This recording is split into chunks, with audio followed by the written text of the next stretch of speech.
All right, this Hangout on air is live.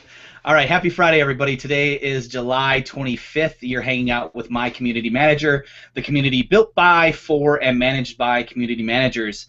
As always, you can chat along with us with our simultaneous Twitter chat over at hashtag CMGR Hangout, where I know some of you are watching.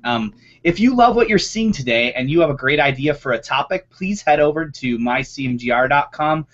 Click on the participate and please join us someday, as well as give us ideas for topics.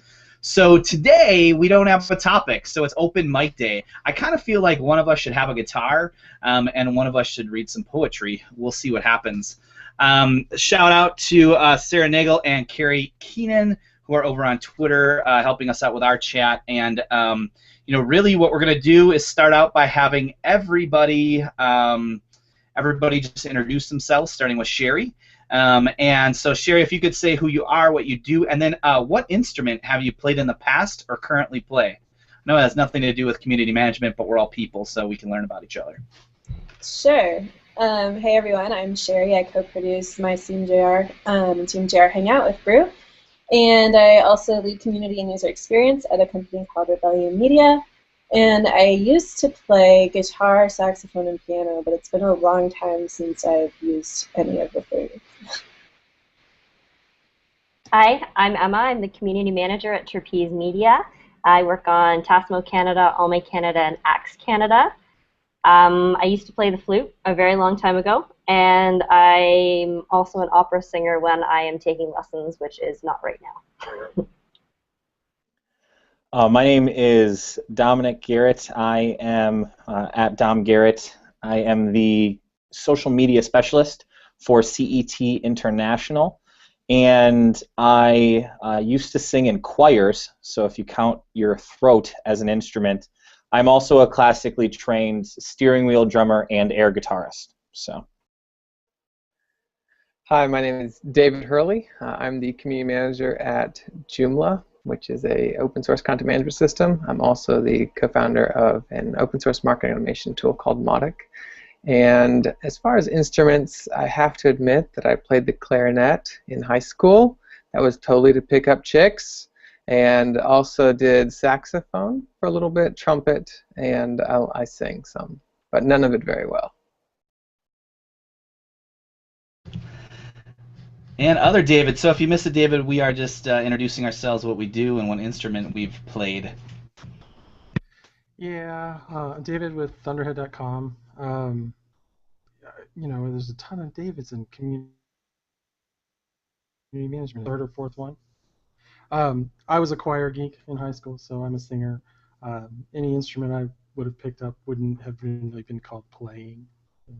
Torturing, brutalizing, that kind of thing.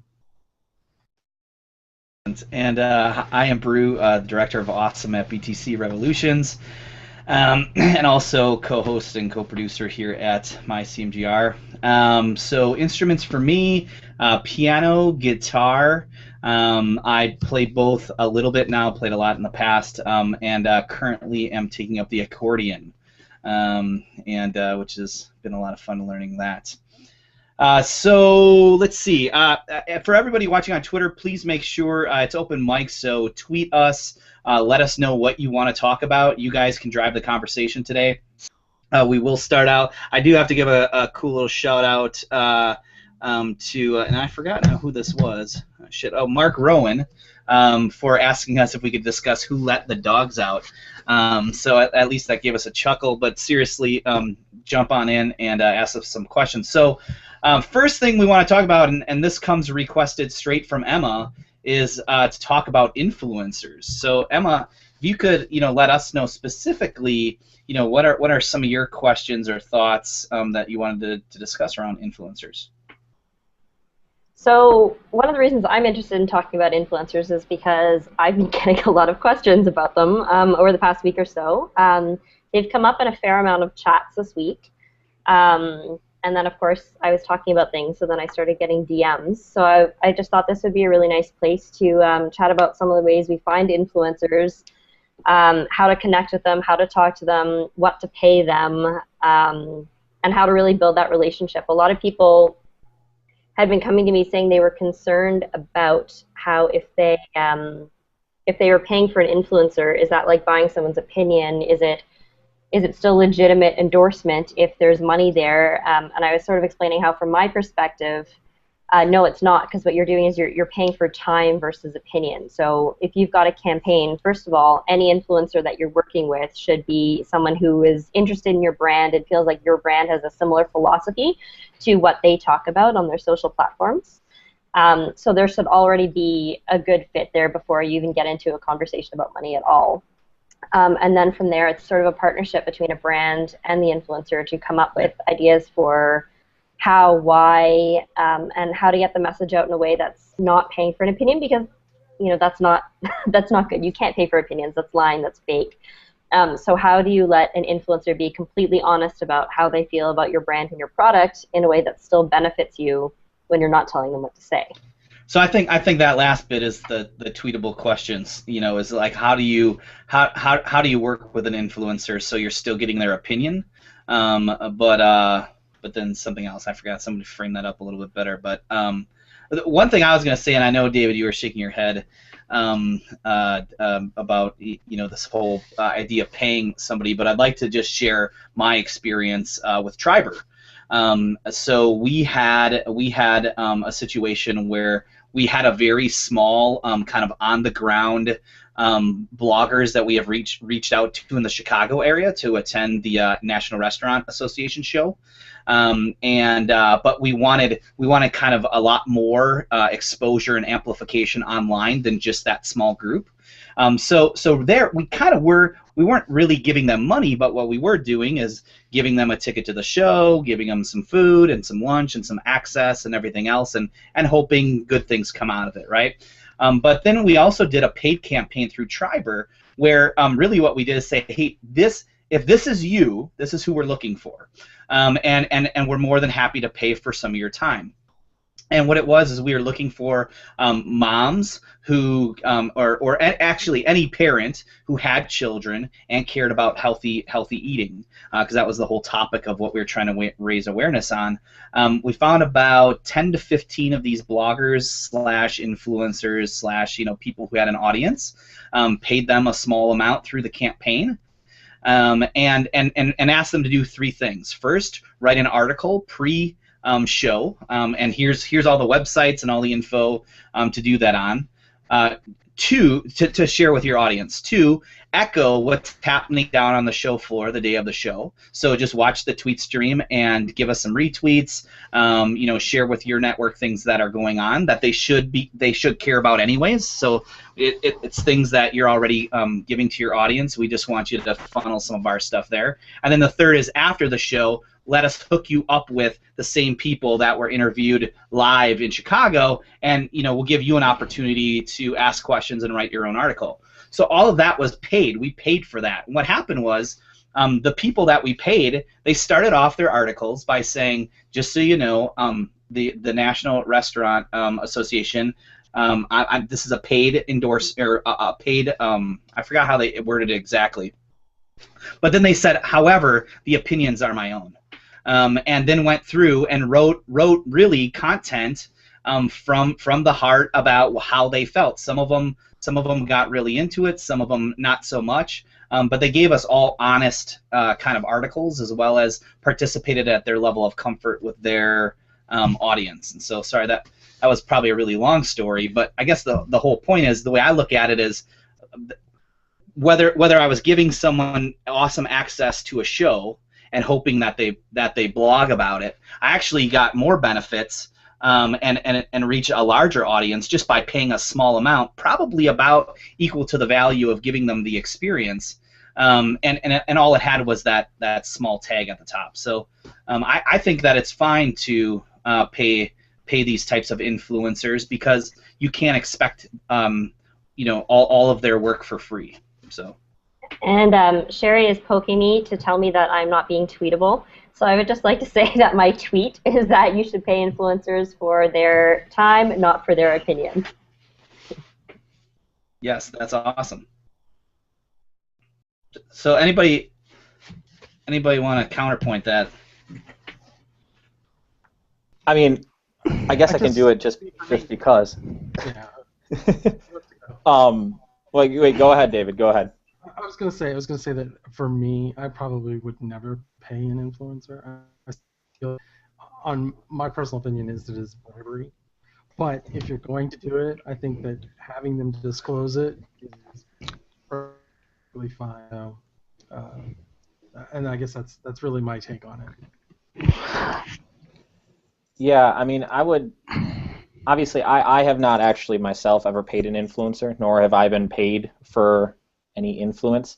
But what I will say is that at least my personal feelings on it is that if you're doing something well enough and you're connecting with people, you're going to have those influencers that are going to pick it up and that are going to say something about your product anyway. You can always reach out for some sort of a guest post, but I really do think like amplification of their profile and your profile, if you're doing it the right way, I don't think you have to resort necessarily to paying somebody for it. It gets into a little bit of a sketchy zone. I mean, I understand what you guys are talking about with that, but at least where I'm coming from, I'm not really big on the paying for it. Well, I guess, I mean, from my world, I think, because I focus a lot on employee advocacy, so like empowering social employees to be like the voice of your customer. But like when it comes to an influencer, I think there's a concept of being paid, but at the same time there's a thing of rewarding and giving them kind of exclusive access to beta releases. They're getting inside VIP at an event. I think that kind of rewarding of an influencer really does go a long way, and I think. We were having this debate on Facebook, I think it was last week, where it was like, time is money, and I have to figure out a way. I would say a hired gun, a hired evangelist type side, so someone's going to pay me for something. And if it's if I'm at an event and you're giving me VIP access, I promise you, I'm probably going to tweet and blog about that, and I don't think you're not skewing my opinions because I'm still going to share my view, and you're not paying me by the hour, but you are getting me something in return for where I feel like I'm not getting wasting my time, nor am I I don't want to feel like my opinion's biased either. Yeah, I was actually going to bring up events as well, Brian. That's a good one because I think that happens a lot to actually get people excited about events, giving out tickets to influencers to get them talking about it. Well, it's funny because I mean on that same topic, so I'm live tweeting or live messaging or creating graphics and things at events. It's something that I've always done. It's something I did at Tech, and it's really ironically how I kind of first got noticed at certain tech events is that I would sit there and be one of 11 people at a tech event, or it was VMworld in 2012. I think there was only 11 of us tweeting from that event, and so it was easy to stand out for 11 people. I find that niche, but part of it is like I've actually had requests now for a couple events throughout the end of the year for me to come in and teach people, their employees of the event, on how to be better at live tweeting, and also kind of giving people strategies on, hey, how do you get an influencer to care enough that they're going to post something to their own page, and that goes back to making sure that the slide deck is easy to take a picture of, because if you want your influencers, the people with the big following, to message at events, there's a lot of things the event has to do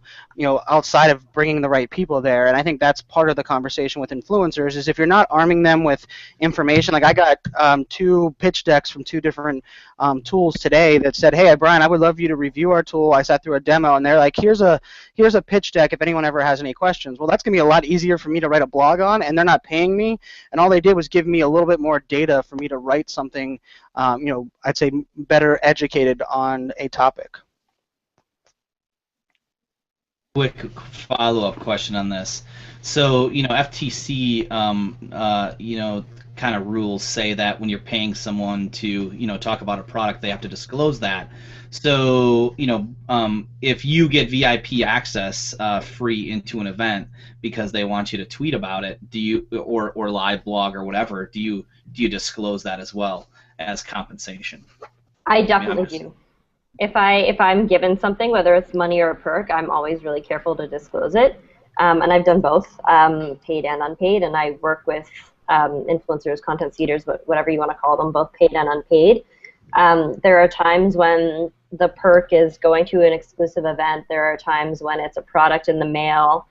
There are times when it's access to better services, working with a team to get whatever it is you want, insider information, better sources, access to learnings, whatever it is, that it's still a perk that should be disclosed. I think sometimes with influencers, you're talking about a one-off post, and I don't know that those always need to be paid, but there's sometimes when you're actually looking to plan a campaign, and I think it is important to pay for their time. And it's not necessarily a review. I don't think reviews should be paid, but if you're asking, say, you have a sleeping bag company and you ask someone to put together a page about camping trips, and to mention your camping gear, or put together, you contact a travel blogger and you ask them to do backpacking through X country with your sleeping bag, and you can give them some money for that because they're spending their time doing whatever is required to build out your content. So you're paying for content creators, and I know that, where I work, we pay our copywriters, we pay our designers, and they're good and they do a good job. And if they do a better job than I do, and they have the added benefit of reaching the people that I want to reach, then, I don't work for free. So I think that if you're looking for real content, more than what they just put out organically, if there is already a good match between your philosophy and theirs, I think sometimes, if you're asking them to spend that much time on it, you really do have to pay the money. Can I ask a follow-up question here? Yeah. It's open mic, so when it comes to it, like what Emma, what you just said at the very end, different from what they put out organically. I guess my question would be, why do you not try to build a culture right off the bat where influencers want to create content for you organically? And sort of another point to that, do you think that companies and brands too often move quickly to just the paid influencers instead of trying to take time to build a culture around their brand or their product that people want to create that stuff organically?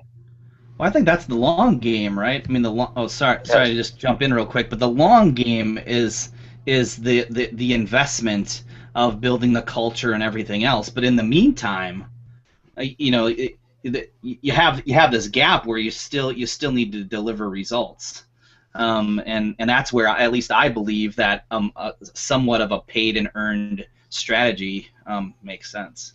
And it's a momentum play, right? I mean, that's how I focus on it a lot of times, is that, until someone starts creating that dialogue and starts creating that, organic, even if it's a paid influencer, they start doing certain things to get I wouldn't even say the buzz out there, but to show how things are reused. At first there's lots of things that come to mind. I don't think, if your brand is like a Dunkin' Donuts, where, I guarantee people are taking Instagram pictures of Dunkin' Donuts, every minute, and you have a brand that people are loving to, promote. But there's also brands out there that can't get that started. But once that momentum starts and people start taking pictures, outside of a restaurant or even outside of like a event, I think, because those influencers start that momentum, then it's a lot more of the organic users. But I don't think you're going to – it's crazy to get something started without – it's a lot of work just to get that momentum started without incentivizing some of the influencers. Yeah, well, sorry. Go ahead. No, go ahead. Go ahead. Tom actually asked me that. I did want to answer it. So I think that if you're talking to somebody who, let's go back to my camping analogy, talks about camping, talks about going on camping trips, does talk about their gear, and has mentioned your sleeping bag in the past, I don't think there's anything wrong with asking them to put together a series of camping tips brought to you by. You're not talking to somebody who's not interested in your product. You're not talking to somebody who wouldn't talk about this type of content. You're asking them to give your product a more prominent feature, same way they do in movies. If you're watching a movie and someone is using, let's say a Mac laptop, you can bet Apple's paid for that product placement. If they're drinking Starbucks coffee, Starbucks has paid for that. And it's the same thing in the blogosphere. You're paying for the placement, you're paying for larger space, you're paying for being noticed by the right people. Like, if you look at the major people in our field, like, yeah, they're getting paid for it. If you want a huge blogger to cover your stuff, then that's what it is. Yeah, we were just kind of in our little chat. We should probably once again. It's been a while since we've just focused on making this a topic, so I think we could probably. This is something we could talk about for the entire hour. But we did want to get to some of these Twitter questions. So Eagle-eyed Editor asks, what software skills do you need to be the best possible community manager? Anybody who wants to take that? Software skills. Well, Brian loves technology, so I think you should probably jump in. I know, isn't it sad that I'm a technology evangelist, and I swear I have more problems with Hangouts than anybody should ever. I think I did 7 yesterday, and I think 4 of the 7 I got ejected like I did this morning. But I came from the tech world, so I'm extremely biased on this topic. Just from I try to learn my marketing skills, and I've always had the tech side. But I think part of it is, understanding how to navigate a UI and really understanding how to use multiple tools. We're living in a social innovation digital culture where we all have multiple tools. You're going to get thrown into new tools. People are going to, I think we had a tool hangout here a couple months ago, and I probably wrote down 22 tools that we were using as community managers, and that's just the 8 of us on the panel. But I think one of the important skills is being able to adapt to change in the software world. So just because it's just the way you're doing it, it's a process. I always focus on the people element. If you focus on people and your process, no matter what the tool is, you can throw a tool in there and make it work. I think being able and open to that. Nothing makes me more frustrated than going in and someone asking me for advice, and I kind of shape them into a different tool, and the guy says, no, well, I asked for your advice, but I refuse to ever use another tool. And I'm like, well, your thinking and your processes are wrong, and your tools doesn't work. So, I think you're, up a hill there, but, I think that's part of it for me. I think that's a rant pretty much every community manager would share. When you make a recommendation on a tool and the client or the customer or whoever just says nope, whether it's for budget reasons, whether it's because they want you to do something else. There are so many tools out there, and if we recommend a tool, it's probably because we've actually sat down and researched it and have a good reason why that's the tool that we're recommending. So I'm with Brian on that. There is often a best tool or best 3 tools for the job, and not all tools are interchangeable. And it's really hard to say what's the best tool because, what are the circumstances? What are you trying to achieve? What are your goals? What reporting do you need? So based on all the different things you might want a tool for, different people might get different answers. And if we recommend a tool, it's because we've taken all those different circumstances into consideration and come up with the best tool, for you. So it's a really hard question to ask, what's the best tool? Because, well, what do you need it for? Yeah, I refuse to answer it. I posted a slide share last week, and it was like the 6 tools I use to filter the internet, and I had multiple people telling me like, wait, you use all 6 of these? No, I was like, no, the reason I gave you all 6 is that I've used each one of these in parallel, and I've implemented them, but there isn't one best tool, and I love tools from, I use Scoopit, Feedly, Zeit, Flipboard. I use all of those, but I don't, if you're going to pick one, go for one, try them all out, but I refuse to ever answer what's the best software, because that's very much like, to me, what's your favorite car or what's your favorite, feature on your phone. Opening up your best software is like, okay, it's the iPhone versus Android debate. Like, no, thank you. It depends on your circumstances and so much more.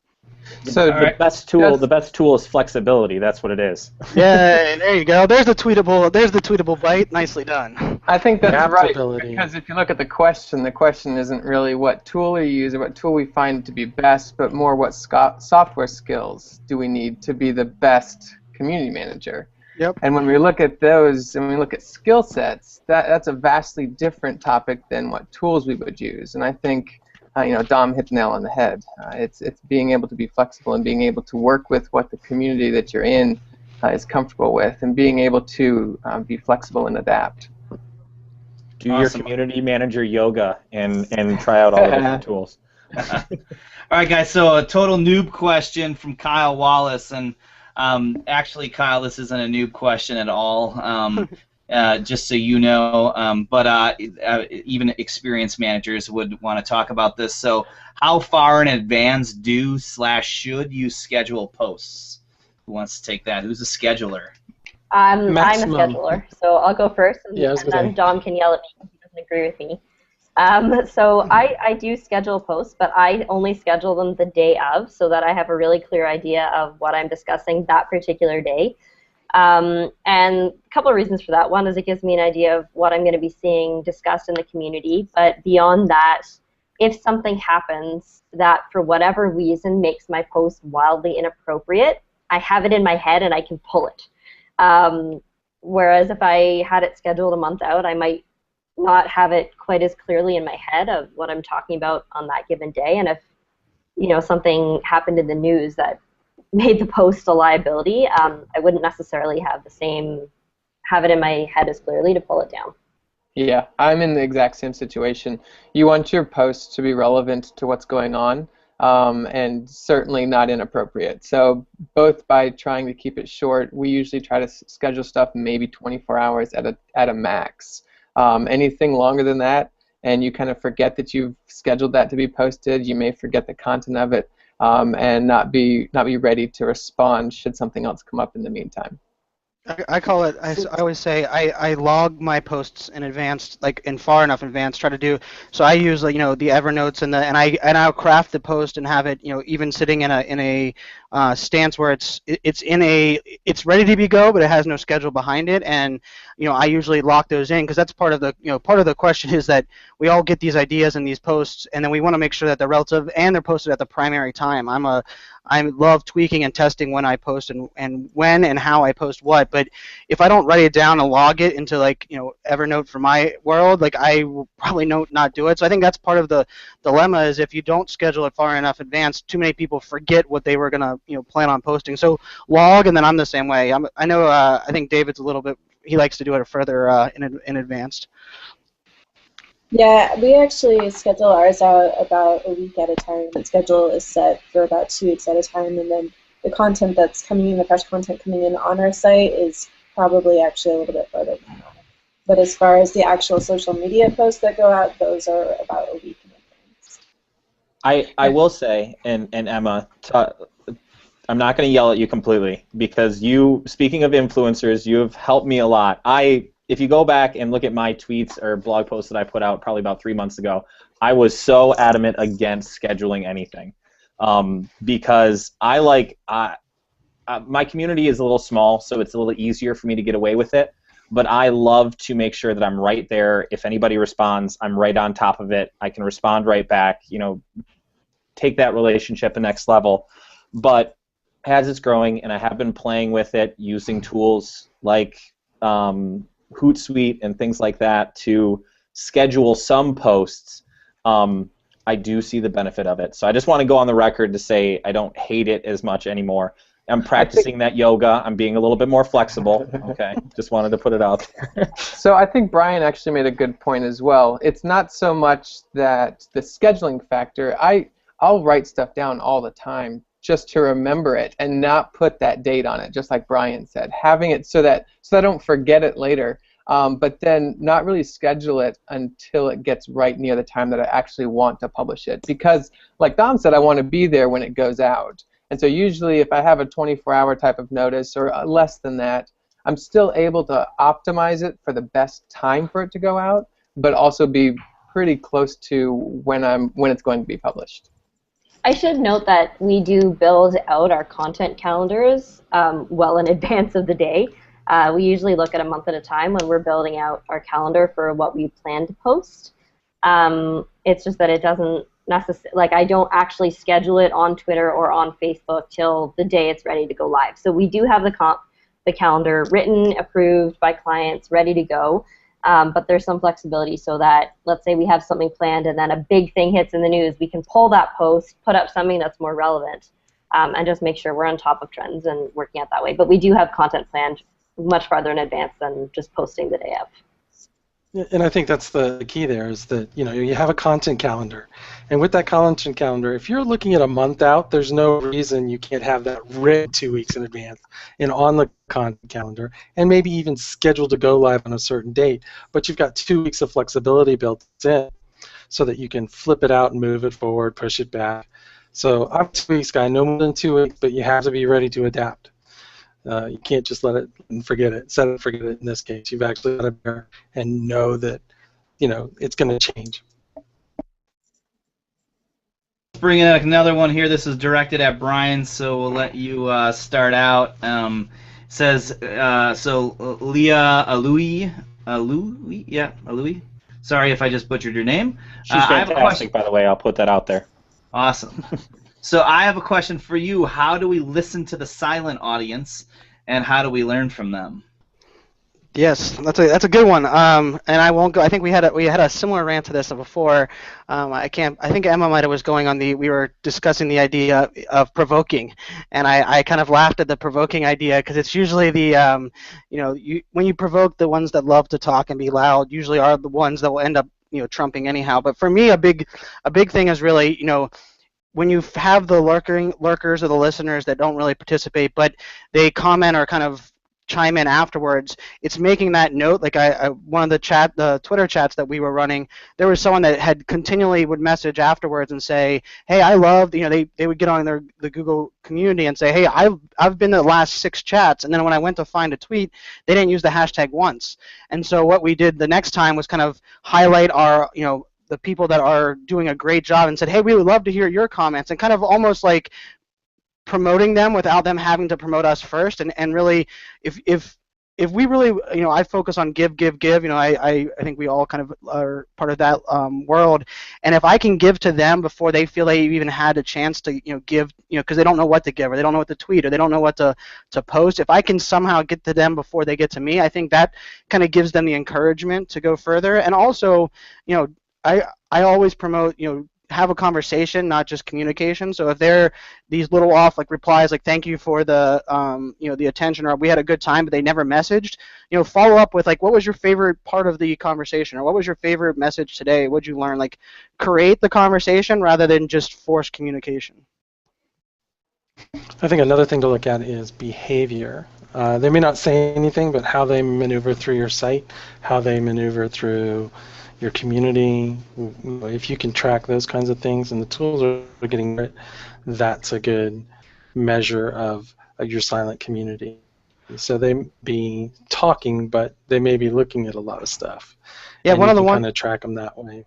One of the things that was funny, that I was working with a community that was doing some stuff on a Google Plus community, and the person didn't post or share anything in the Google Plus community, but because the community manager was following the same people on Pinterest, they all of a sudden noticed that they were pinning a ton of the pictures and things that were shared in the community, but never really were posting in there to give anything. And so he kind of called her out as a great example of promoting the community outside of the network, and I thought it was genius, because that person was all of a sudden like, holy cow, they were listening to me and I wasn't even saying anything in the community. That I think that was a great example of kind of going above and beyond. So we have a different kind of problem, or I guess opportunity, with the silent community in Joomla, because it's a really large global community, and as a result we do have those vocal participants, but we also have quite a few people that maybe are more shy or more reserved. What we've found, or what I've found, works really well is looking for the places where they are speaking and looking for those points that they do make, and then highlighting, like Brian said. That's key, is getting them involved, and suddenly maybe the shyness comes from them not being confident in themselves and in their role in the community.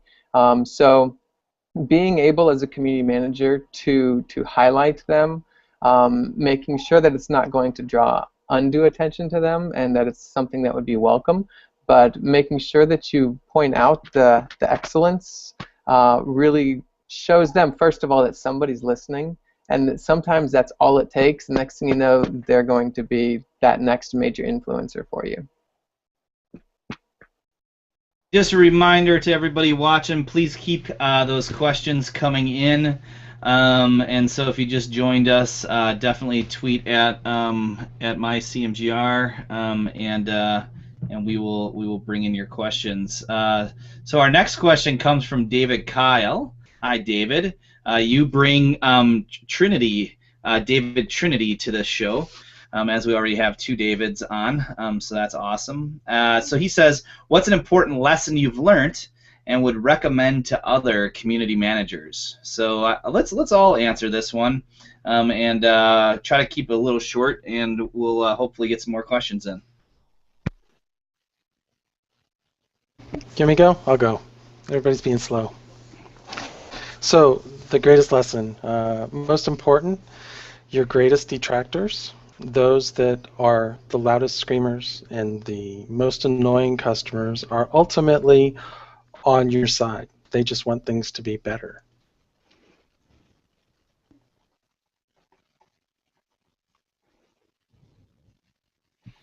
Not everyone at once here. I'll jump in. I don't know that it's necessarily the greatest lesson, but I have learned that it is important to prove why you have a job and why you get a paycheck, so don't forget to measure things. Just measure what matters. Yeah, I like that one, Sherry. That's the Yeah. screenshot the awesomeness, right? Everyone focuses on the long-term game, and we forget the small, quick wins. That's awesome. I'll jump in. I post haters gonna hate is like the world. I kind of jump in with David. I focus on if I can affect and make small wins, those quick wins. I screenshot more than probably. I don't know. Bruce said he screenshots a lot too. So I promote screenshotting. I love the idea of screenshotting your quick wins. Keep it in your own little basket so that whenever those haters are hating or those leaders that are afraid of change or trying to push you back, it's also a great way to kind of remind you that you are doing good. So you can just go to that little bucket when you're having a downtime and be like, hey, I remember that I helped change this person's job or I helped them have a better day. Because I think we all fight that. I wrote the post last week from Social Fresh that social media managers and community managers, please don't give up, because unfortunately those haters that are gonna hate are getting a louder voice, and maybe it's because we're starting to make good headway.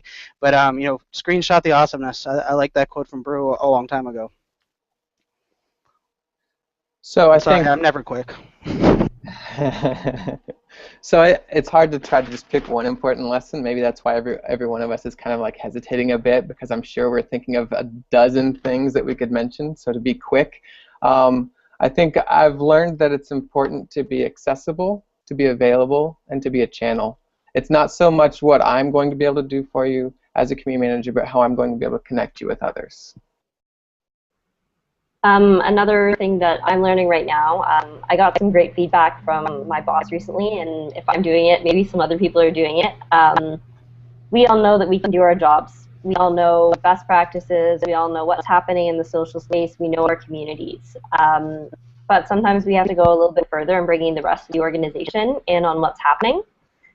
So just make sure that you are building out recommendations, you're explaining what's happening in both your community and in the social space, so that all the people at your company who could benefit from the things that you know can also be kept in the loop. I would have to say that the biggest lesson would be that it's a hard G on GIF and not a soft J. I'm joking. That's personal feelings there. But I would say my biggest thing is realizing that if you're a community manager, it's people that you're dealing with, and to make sure that you are yourself, that you're human, that it's not all just serious, that you are allowed to have fun in games with your community, because that's what ultimately is going to keep them around, if they feel like they're actually being treated like a person and not just like somebody on the other side of a interaction. The best lesson I've learned on the brand side of things for community management is be the biggest fan of your fans. And kind of living by that principle, we've been able to rapidly grow communities and bigger than I thought was ever possible. So, is that all of us, or did you go? Did you give a? Yeah, you did. Everyone. Hey, Okay, Brew, so one of let's the jump things over to our next question. Oh, go ahead. No, I was just going to say that to kind of your point on the idea of being the biggest fan of your fans. Lauren Teague, who runs social media for the PGA, they have something they do for the PGA people, and they say, take time to be a fan. And I thought that was a pretty cool message to their employees, because they ask them to, if you're inside the ropes and you're not sure what to tweet, go stand like what a fan sees, and then it kind of is a great reminder to be a fan, and then kind of share that as a community manager, because it's something that we kind of forget that a lot of times what we have. No, I like that. I like theirs. That's why I had to add that in. Awesome. All right, so Carmela asks, how do you develop or reach out to others to bring forth cultural diversity in your community? So for my communities, all my brands are purely the Canadian businesses. So even if it's a global company, I'm only speaking to the Canadians. So take that with a grain of salt. But what I try to do is make sure that we talk about, stat holidays across Canada, not just focusing on the ones in sort of the major territories. That if there's a major event going on in any particular culture or religion, we try to create content around that, making sure that everyone feels included. We try not to. I mean, Christmas is always going to be a big deal on social because it's a big deal in kind of any kind of selling because everyone's looking for gifts. So Christmas is always going to be a big one. But outside of that, we try to stay away from sticking to the sort of the traditional Judeo-Christian holidays and culture that is so prevalent everywhere. We really try to make sure we mix it up and address a lot of people from different cultures while sticking to a Canadian spin on whoever or whatever event we're addressing.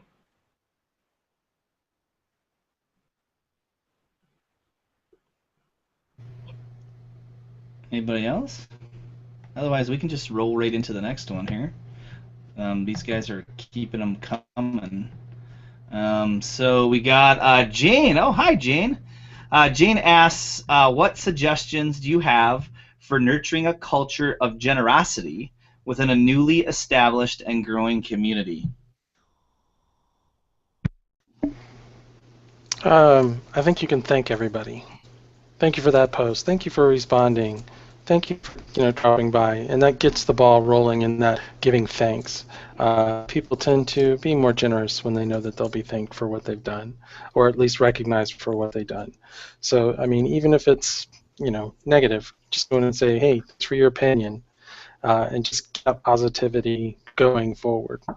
It's all it's that whole idea where too many people, we all focus on trying to be the listeners, right? Everyone wants to say we're listening to the community, but you have to tell them that they're heard, right? Because they don't know a lot of times that you're listening unless you tell them that they're heard. And I love that, David. That's part of the thank you. That's part of the, I even like, doing a little bit further than, I posting a GIF, like something, or Jiffy, whatever, Giphy, whenever Dom likes there. You had it right the first time. You had it right the first time.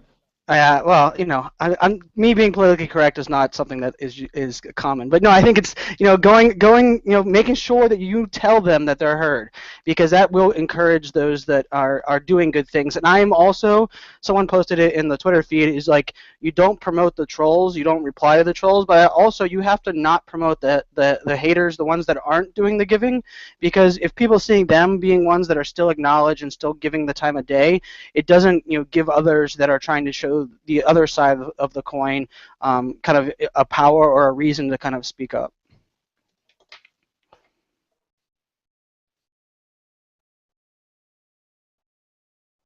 I'll just jump us into another question here. Jim. Hey, Jim. Thanks for joining us. He says, all right, which one, guys? Discuss or live fire and why? Please and thank you. Anybody have experience with those tools? What if it's none of the above? We use vanilla comments so that they integrate with our forum. Ooh, none of the above. I like it.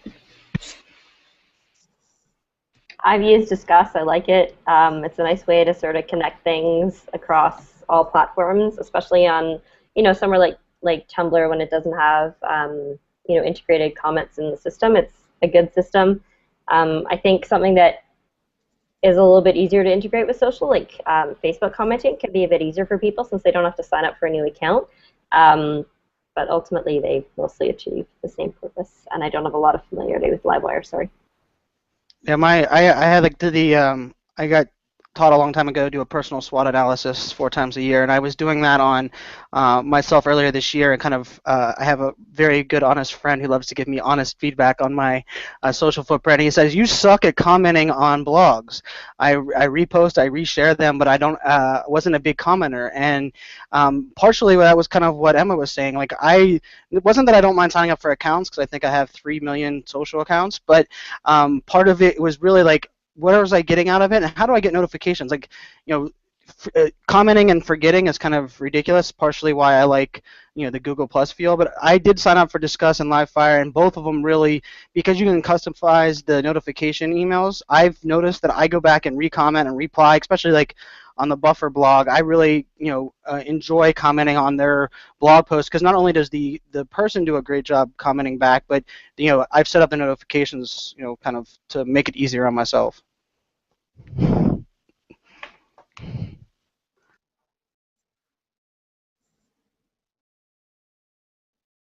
Looking for Twitter to see if there was any more questions coming in. Doesn't look like it. What's a question on your mind, Brew? Oh, jeez. PG-13, please. PG-13, please. Damn you, autocorrect. My mom watches this. Come on. Okay, so I guess Mom. I guess top of mind, I don't know if this is necessarily a question, but it's certainly something that I always am thinking about is, how do we as community managers continue to, elevate ourselves within the organization. And I think we talk a lot about, ROI. I love that conversation. I love, when we talk about, showing our bosses our worth, or our clients our worth through mini storytelling and big storytelling, and so that, the thing that's always a question for me is what more can we be doing as community managers every day, to further the industry, or to further the career, or further the position, and really just help everybody out. So.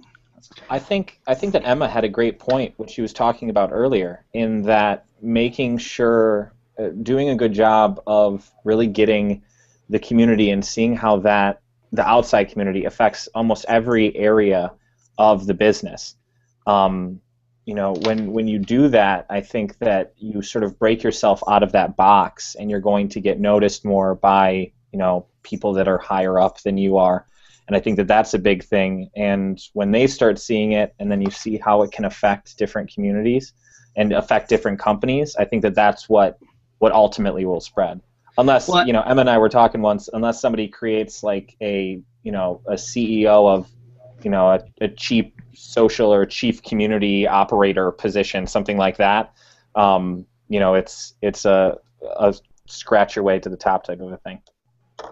Yeah, this is something that, sorry. Oh, no, go ahead.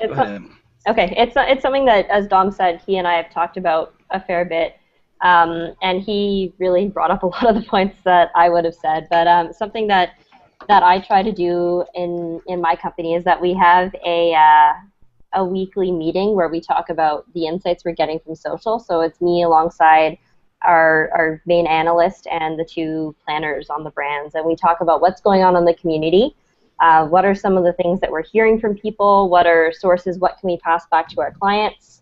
And beyond that, what are people talking about that we should be listening for? Are there conversations happening out in cyberspace that we should keep our finger on, that we might be able to weigh in on to input? We adjust our search terms every week. So it becomes really important to really keep people in the organization filled in. And sometimes that's through a meeting like that. Sometimes it's through developing white papers, point of view decks. There's all kinds of different ways you can really loop people in on the value that you're providing, outside of your annual review when you sit down with your boss and you say, well, I achieved X, Y, Z. You can really help them stay on top of what you're doing and what value you're really providing by bringing those insights back through a variety of ways. And like I said, sometimes meetings, sometimes decks, sometimes any number of ways to make sure that pretty much everyone understands what your job is, and that it's not really just putting things on social, but that you're using the insights, that you're evaluating, that you're constantly trying to say, how can we make our company better for our clients, and how can we communicate that? So one of the things that I was lucky I had a mentor kind of tell me a long time ago was that he said, Brian, you're driven, you want to be successful, but he's like, ask yourself each week, what are you doing to make your boss look good?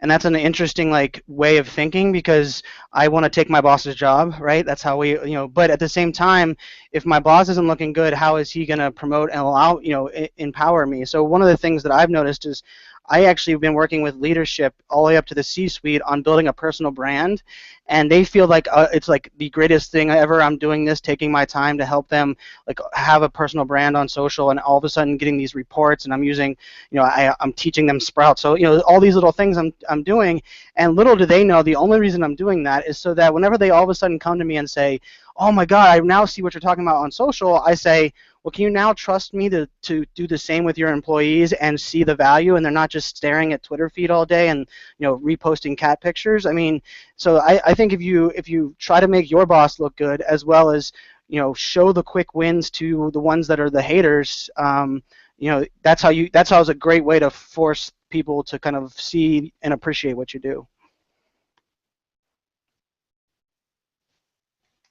Well, and I think this is a little bit covered, but I always look at it, what report report or what data can I be providing that nobody has asked me for yet? What value can I bring to someone that they don't even know that's out there yet? Because I think we are the eyes and the ears of the brand, and so we can at times bring forth intelligence that is months ahead of some of the teams inside the company, even simple things like that. Emailing people a couple screenshots sometimes can give them a lot of ahas. So not the face, just the eyes and the ears. Awesome. So here I wish that they could see our chat that we have going on. It is gold. Yeah, I think that's the software skill set, right? You have to be a multitasker to be really good at social and community. I mean, we're tweeting, we're commenting in a chat, and we're on live camera. Like that is a skill set. I'm gonna teach the millennials can do that. The millennial state of mind where you can work on 30 things at once. Hopefully, just do one of them well. But yeah, sorry, that's what it is. It's the shotgun. It makes you wonder if we can pull this off. One of them hits. We can pull it off. You gotta wonder what those guys on TV are doing while they're reading the news. What are they doing on that little pad or that computer?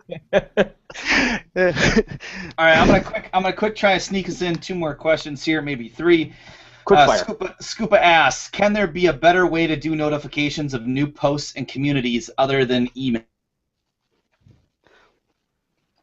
Well, I don't ever have anything email me. I really, really hate things emailing me. So I stick to notifications right on the platform themselves. So Facebook alerts, Hootsuite alerts. I don't ever want things to email me unless it's like a Google alert that can email me, but I try really hard to keep it out of my email as much as I can.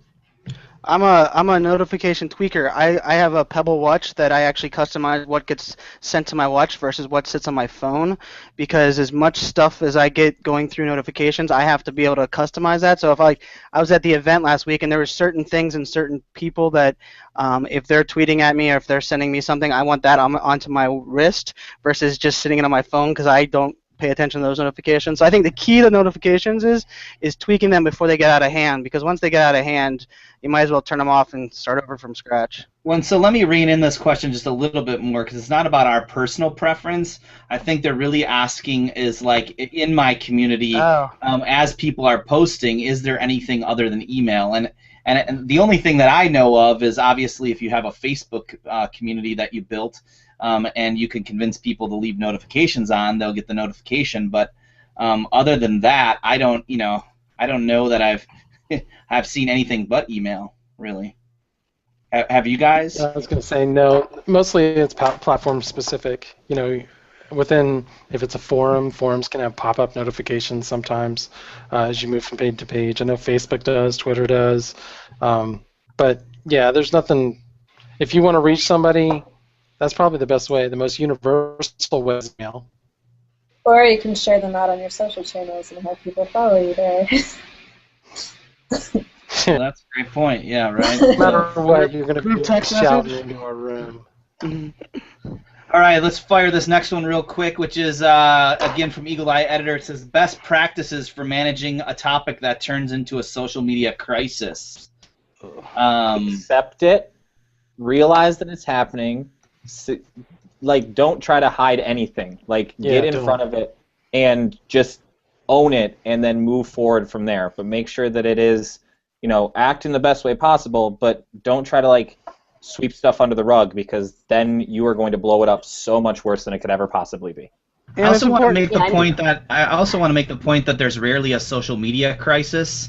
It's a crisis that just happens to be amplified over social media. So deal with the problem the way you would deal with the problem if there was no such thing as Twitter or Facebook, and usually that shows or that'll give you clues. And also pause, like don't react right away. Take a second, and make sure you know what the hell's going on. And part of that's Yeah, like, I you know, agree. people forgive people, right? So if you humanize the situation, you're honest, people will forgive you. But if you talk down and you're the big brand, it's quickly for the army to fight against the big brand. But a humanized, you know, oops, or a this is what I did and this is how we're going to mitigate the situation in the future, and we apologize. That goes a long way.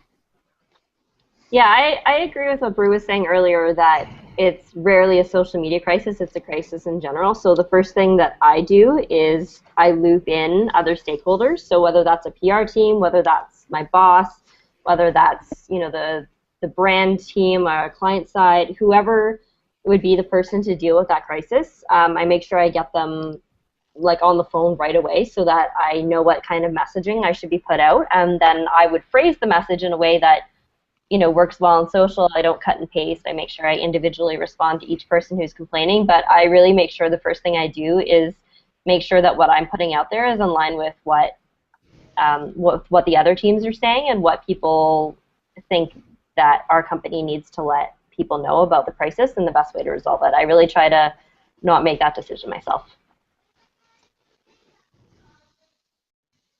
And then I was just going to address this last question real quick.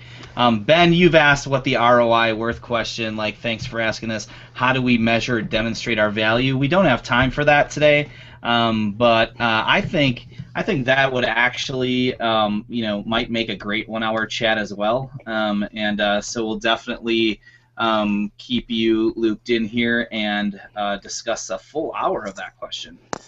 Which I think we would all love to do. You know, we could probably write some articles on it. Well, we could talk about it every week for the next. That'll be a fast hour.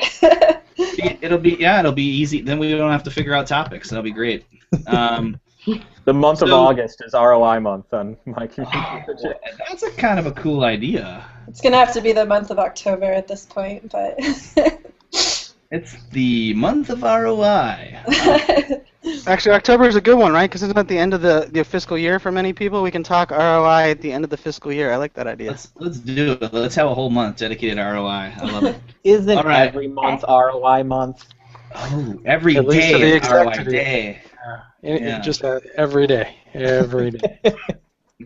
All right, everybody. Thanks for joining us, guys. Thanks for hanging out. Thanks for hanging out with us on Twitter.